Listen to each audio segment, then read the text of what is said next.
কোথায় গেলাম, কি খেলাম, কেমন খেলাম, চলো দেখাই তোমাদের। আজ আমরা আছি এখন গোশালা মোড়ে। গোশালা মোড়ের এই রাস্তাটি দিয়ে সোজা চলে যাব আসাম মোড়ে।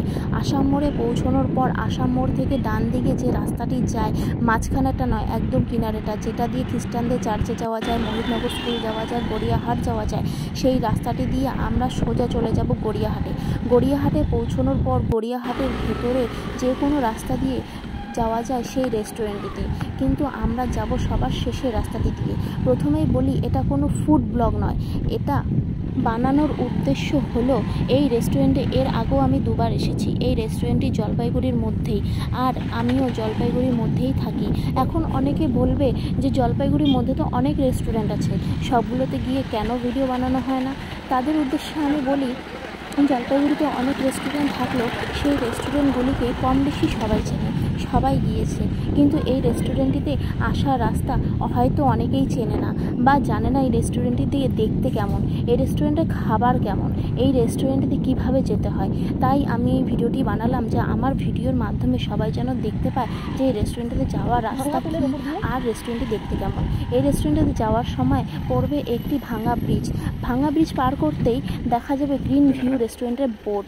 এই বোর্ডের পাশ দিয়ে বাঁ দিক দিয়ে যে রাস্তাটি আছে, সেই রাস্তা দিয়ে গেলেই আমরা পেয়ে যাব গ্রিন ভিউ রেস্টুরেন্ট। এই রেস্টুরেন্টটি খুব সুন্দর একটি রেস্টুরেন্ট, চা বাগানের মধ্যে ছোট ছোট কটেজ যুক্ত একটি রেস্টুরেন্ট। এই রেস্টুরেন্টে তোমরা নিজেদের পরিবারকে নিয়ে আসতে পারো, নিজেদের বন্ধুবান্ধবকে নিয়ে আসতে পারো, প্রচুর ফটো তুলতে পারো, রিল ভিডিও করতে পারো, এমনি ভিডিও করতে পারো। আমি এখানে কিছু ফটো তুলছিলাম যেটা সুমন রেকর্ড করে নেয়, তা আমি ভিডিওতে যুক্ত করে দিই। চলো দেখাই এই রেস্টুরেন্টে কটেজের ভেতরে কি কি আছে।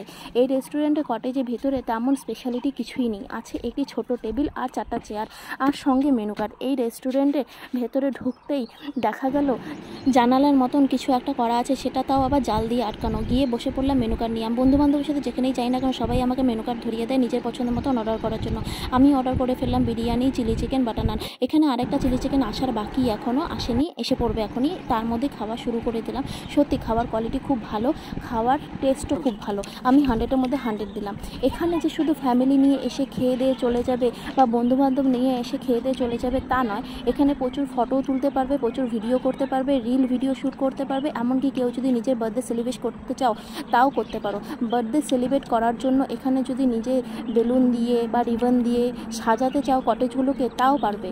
এখানে আমার একটা জিনিসই সবথেকে ভালো লাগে, সেটা হলো এই চা বাগানগুলো।